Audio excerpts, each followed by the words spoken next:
Hello, mayong adlaw mga kaigsuonan.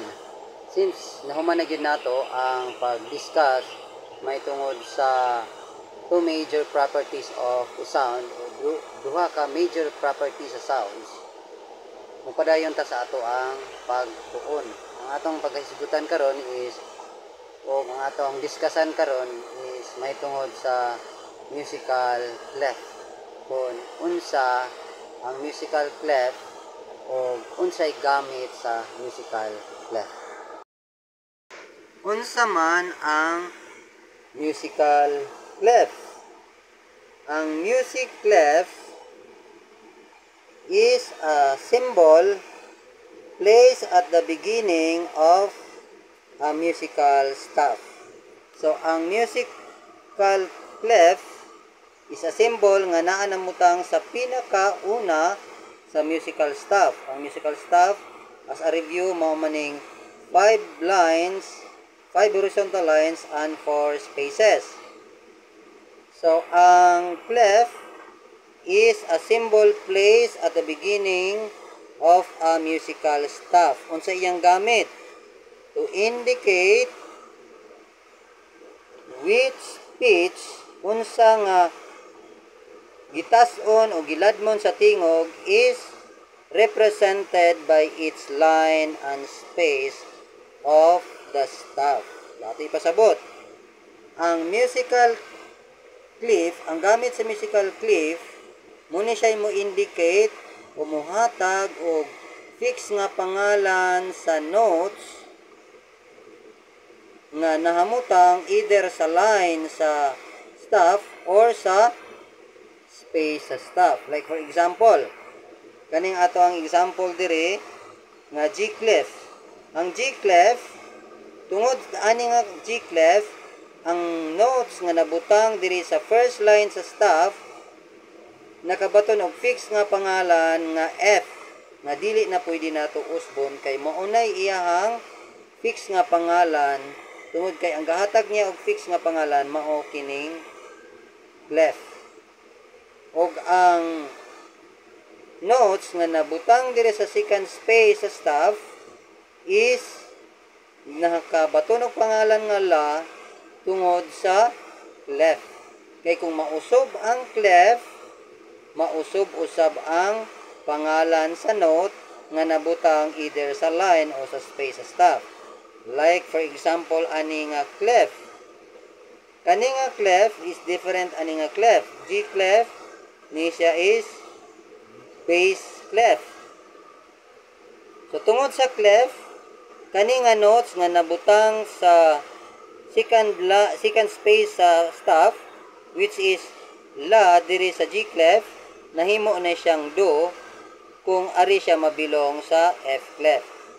At the same time, ang notes nga nabilong diri sa first line sa staff, which is nakabaton og pangalan kung G clef siya F, pero pag abot diri sa bass clef, ang iyang pangalan diri na F, kung dili so na. So therefore, atong i-conclude nga ang clef mao'y maghatag og fix nga pangalan sa matag notes nga nabutang sa matag line og space sa staff. Kay kung ma-change ang clef, ma-change usab ang ilang pangalan based na sa definition nga gihatag sa atong usbon. Ang pagbasa ang musical clef nga definition. A music clef is a symbol placed at the beginning of a musical staff to indicate which pitch o unsa ang hitas-on o hiladmon is represented by its line and space of the staff. So, ato na itong i-discuss ganiya. So, padayon ta. So, ari na ta sa kinds of musical clef. Though, dili lang usa duha ang musical clef, kundi ubay-ubay pud ni sila. So, ang common kayo nga clef nga atong makita, ilabi na sa atong hymnal is kaning duha ka clef. Treble clef, which is also called G clef, o bass clef which is also called F clef. Ug napay laing porma sa clef which is C clef. So naay common nga clef tulo ka buok, treble clef, G clef and C clef. But actually kani nga C clef daghan po ni siya nga klase. Kani ato example is actually alto clef na siya. So based sa explanation nato ganina nga ang clef munay maghatag og fix nga pangalan sa matag note nga nabutang sa matag line and space sa musical staff. Na kung mausob ang clef, mausob usab ang pangalan. So mao ra na diri sa C clef. Ang C clef ang soprano clef nagbase sa iyahang clef nga mao ni ang iyang do sa una nga line sa staff. So kung diri ang do, pataas ka do re mi fa sol la ti do, descending ka do ti la sol fa mi re do. At the same time, ang mezzo soprano clef is ang iyang do naa sa second line sa staff. So kung pasaka ka, maura na gyapon do re mi fa sol la ti do. Pasaka dayon pag descending nimo do ti la sol fa mi re do. Pasunod ra pa na siya paubos. So kaning atong example ganiha diri sa ato ang tulo ka pinaka-common nga clef is alto clef. Ang iyahang do is naa sa ikatulo ka line sa staff. Unya ang tenor nga clef ang iyang do nasa ikaupat nga line sa staff ug ang baritone clef naa sa ikalima nga line sa staff. So munay mga nagakalain-lain nga mga clef. Og matag clef naghatag og exact nga name sa matag nota nga nabutang sa line o sa space sa staff.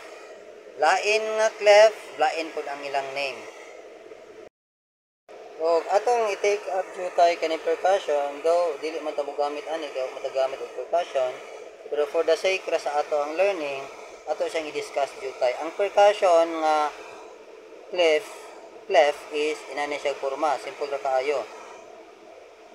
Naay note diri, ang percussion nga clef monotates na siya sa rhythm para sa instrument with no precise pitch, meaning kung ang tanan nga mga clef naghatag og precise nga pangalan sa matag nota sa every line and spaces sa staff, ang percussion is wala na siya precise nga pitch. Doon kay ang percussion wala may precise nga pitch, kundi ang rhythm ra ana ang gimeasure. So ang duration ra wala siya gahatag og precise nga pangalan sa matag nota nga nabutang diri sa line and space sa staff. So pwede ra nimong ibutang bisan asa diri sa staff ang imuhang nota kay wala siya precise nga pitch. So mura nay kalainan sa percussion nga clef. But the rest nga clef ang ilang trabaho maghatag gina og exact o permanente nga pangalan sa matag nota nga naa sa line or space sa staff. Depende sa klase sa clef, magdepende pud ang pangalan. So dinhira siguro kutob ang ato ang pag-discuss may tungod sa musical clef, kay ang further nga discussion panahon na unya kung naamoy mga questions. O daghang salamat. Mayong adlaw kanatong tanan, kanatang Dios sa kanunay manalangin kanato.